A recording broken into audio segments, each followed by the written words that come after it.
motherfucking relay. We're covering today's top boxing news. Okay, we'll start with this. The latest from former champion Valle, who says, "Today, I would like to thank with all my heart this amazing woman and trainer, Coach G, Gloria, for always giving me her time and dedication and for everything I learned. And above all, taking me to another level. We have to separate our professional paths, but you will always have a friend in me. God bless you and all your new projects. I feel very proud of everything we did together." It seems they have split on the heels of what is Valle's second defeat at the hands of Senicia Estrada, and what turned out to be a more competitive fight than I thought it would be. Costa really held her own. To some people, they thought she won. I didn't. I thought Senicia edged it, but she struggled a lot more than I thought she would. In any event, Costa has so decided to part ways with Coach Gloria, and there are questions that need answers. Is Costa going to keep boxing? And if she is, who's going to train her? And what about her younger sister, Naomi? Naomi Valle, she boxes too. She's an unbeaten up-and-comer. The situation looked like she was training right there alongside her sister under Coach G. Is she going to train with somebody else now?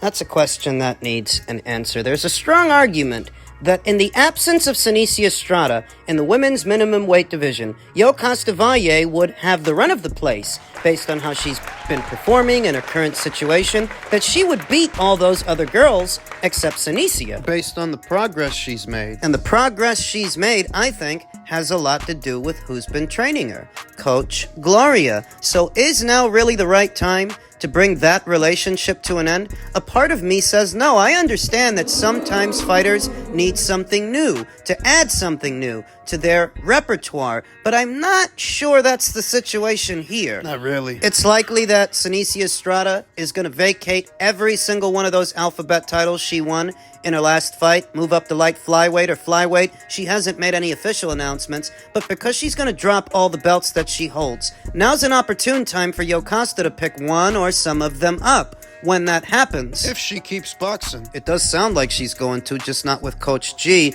in her corner. I don't think she has to. She's a big enough celebrity in her own country of Costa Rica. She's a big enough star down there that she can find something else to do. So she's not with Coach G anymore, and I don't think she's with Golden Boy Promotions anymore either. I think that might have been the final fight of her existing deal with them. It might have been. I'm not sure, because it wasn't a Golden Boy Promotions show. It was a top-ranked show. We'll see. But I wouldn't be surprised if she doesn't fight under the Golden Boy Promotions banner anymore. Sometimes a change is warranted, Sometimes a trainer has done all they can do for you. But like I said, I'm not convinced that's the situation here, because when I look across that minimum weight landscape and I see the girls that are there, the girls that are coming through, I'd give Costa very good odds to beat most, if not all of them, just based on how she's been looking. And how she's been looking has a lot to do with Gloria. When a fighter separates from a trainer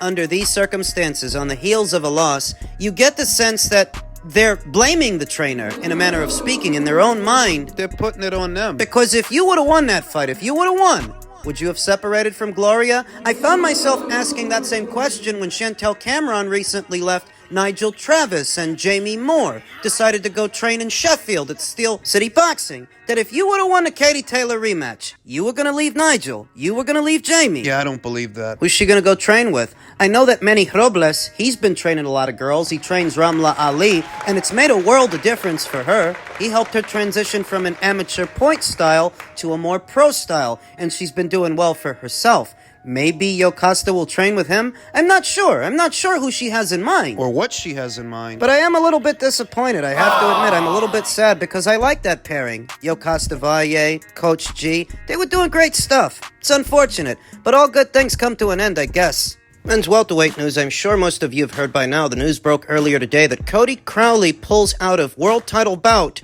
versus Jaron Ennis, and it's unfortunate because the card was already set. Cody Crowley stood to make $500,000 from that thing. Matchroom won the purse bid with a winning bid of $3.9 million. Most of which is going to Jaron Ennis. The expectation is that Ennis will defend his 147-pound title against a new opponent on that date, but nothing has been finalized yet. Crowley, 22-0 with 9 KOs, a 31-year-old Canadian, is ESPN's number 6 ranked welterweight in the division. He said at last month's news press conference to formally announce the matchup that he underwent emergency double eye surgery since his last in-the-ring appearance. That was a majority decision win over Abel Ramos in March of last year. Crowley, the IBF's number 1 contender, was set to earn $585,000, close to $600,000, after Ennis's promoter, Eddie Hearn's Matchroom Boxing, won the rights to the fight at April's purse bid with a winning bid of $3.9 million. TGB Promotions, which has Crowley on the short end of an 85-15 split, bid $2 million. That's essentially saying that Cody Crowley stood to make more money from Matchroom winning the bid than if his own promoter won the bid. Ennis was slated to make $3.3 million off of that 85-15 split. He still is. He's the attraction. He's the guy that all of Philadelphia is showing up for. To my surprise,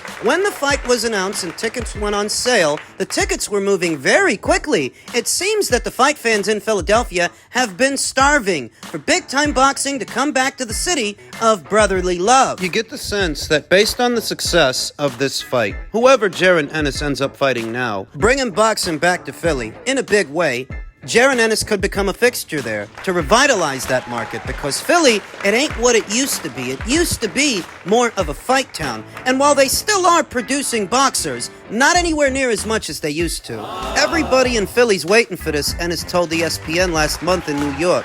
There hasn't been a fight in Philly in a while, or even a big fight. Nobody's fought at the Wells Fargo Center yet. They haven't had a big fight in Philadelphia in a long time. Ennis himself hasn't fought in Philadelphia since November of 2018. What's that, 5-6 years ago? When he was still a top prospect, rated number 3 by ESPN at welterweight. Ennis was elevated to champion in November when Crawford was stripped of the IBF title, with Crawford and Spence, ESPN's top 2 welterweights, both now campaigning at 154. Ennis is in a position to take control of the division. Matchroom in their way, a well-oiled machine. I've no doubts they'll find someone for Jaron Ennis to fight. But he can't coast. He can't be asleep at the wheel. These homecoming fights, if you've been paying attention, they have a bad habit of going sideways. Think about what just happened to Giovanni Santillán in his homecoming fight. He lost. He lost to Brian Norman. Katie Taylor lost in her homecoming fight to Chantel Cameron, their first meeting. A few years back, Julian Williams, he lost in his homecoming fight to Jason Rosario, and right before that, Jarrett Hurd lost to Julian in what was Jarrett Hurd's homecoming fight. These homecoming fights, I don't know what it is. Maybe it's that the fighters get too relaxed or too distracted. Too caught up in the moment, they forget that there's somebody opposite the ring that wants to upset their plans, wants to take their head off, and they don't keep their eyes on a ball. Jaron Ennis just became IBF champion. He can't let that happen. He gets through this, the world is his oyster, and he can move on to bigger fights and bigger nights for more money. Who's he gonna fight? Who's gonna stand in for Crowley? Well, on the presupposition that it's somebody in the IBF's ranked standings, ranked right behind Cody Crowley is Giovanni Santillán, who I just mentioned, and I don't think it's going to be him because he just got his fucking ass kicked. I don't think it's going to be Errol, who's ranked behind Giovanni, because he just got his fucking ass kicked. Maybe it'll be Japan's own Jin Sasaki, who's ranked at number 6. Because I don't think it's going to be Karen Chukatsian, who's ranked at number 7. Boots has already been there and done that. He's already been there and done that with Roman Villa, who's ranked at number 8. So maybe it'll be Harry Scoff, who's ranked at number 9. Echo Esuman, who's ranked at number 10. I don't think it's going to be Alexis Rocha, who's ranked at 11. He's a Golden Boy Promotions fighter. Don't think it's going to be Josh Taylor, who's ranked at number 12. He just lost to Jack Catterall. So maybe it'll be Gabriel Valenzuela of Mexico or David Avanesian of Armenia. That guy, he's been around the block. He's been in there with Terrence Crawford. Still enough time to find somebody because the fight's supposed to go down in July and June just got started. Though I feel because it's on short notice against a fighter like Jaron Ennis, Eddie Hearn is going to have to pay to play. He's going to have to pay nicely. We'll see who they land on.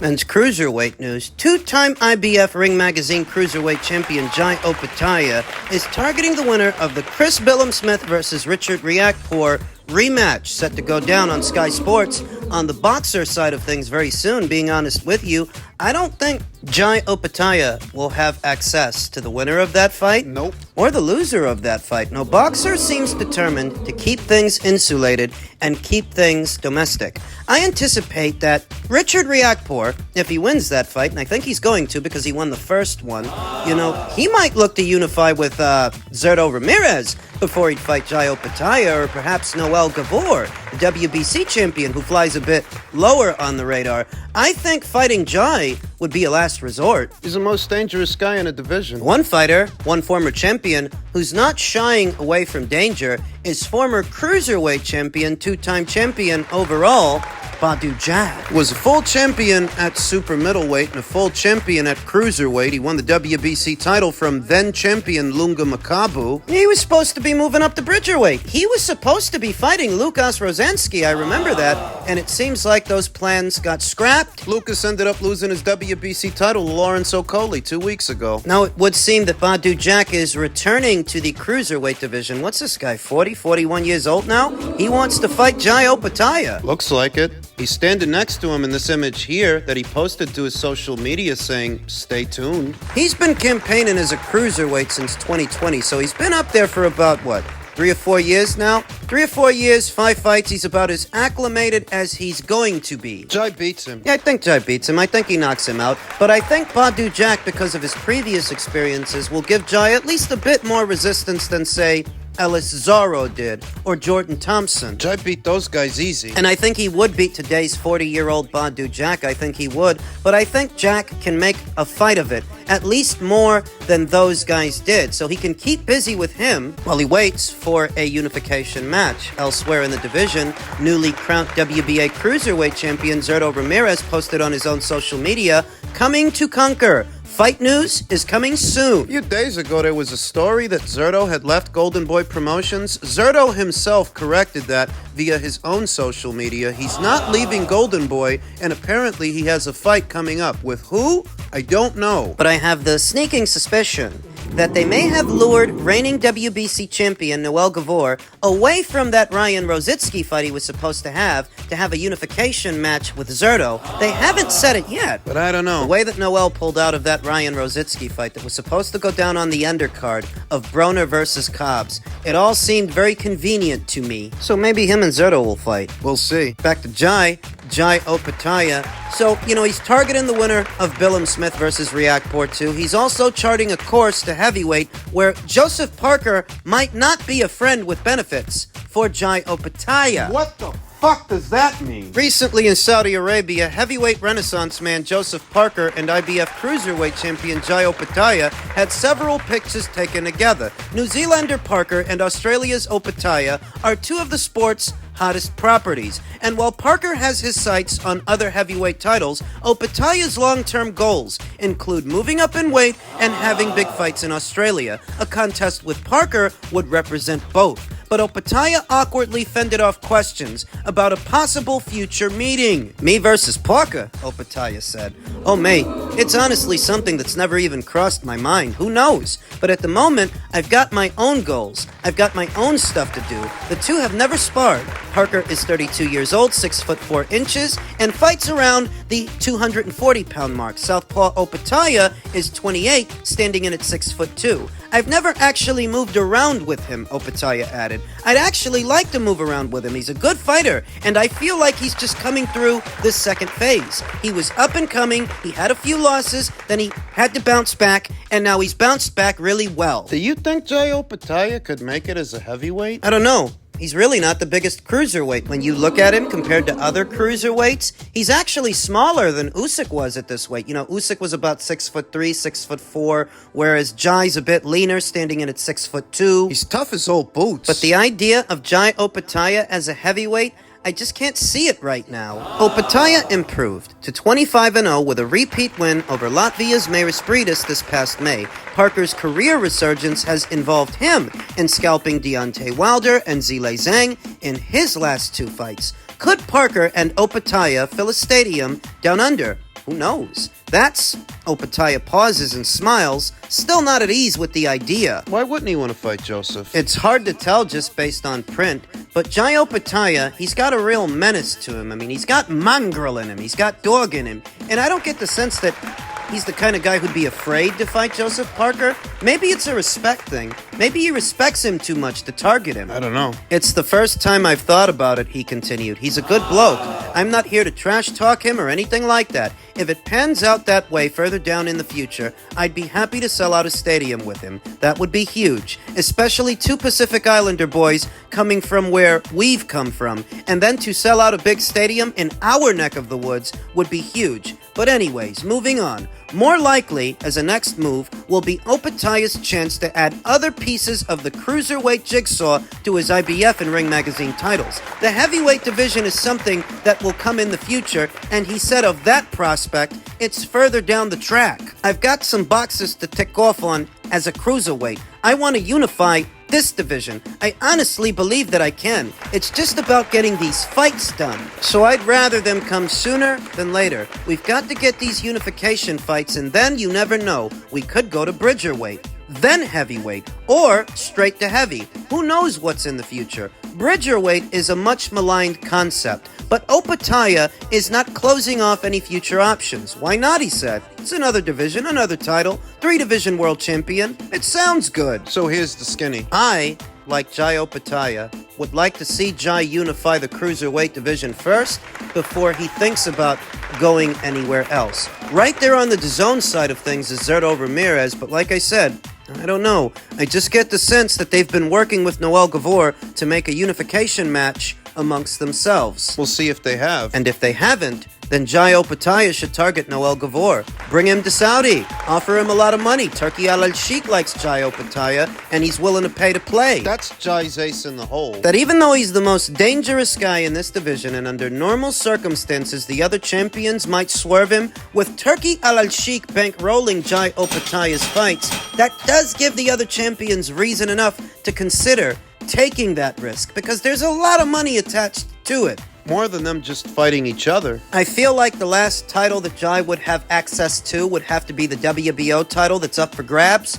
in the Chris Billum-Smith versus Richard Riakporhe rematch. To date, none of Ben Shalom's boxers from Boxer have made an appearance in Saudi Arabia. Maybe that will change, but for the time being, they seem more focused on the domestic scene and keeping things domestic, keeping things insulated. But they can't hide forever. As soon as unification matches start to happen, the demand will grow. Whether Jai Opetaia kicks it off or Zerto Ramirez kicks it off, It's only a matter of time.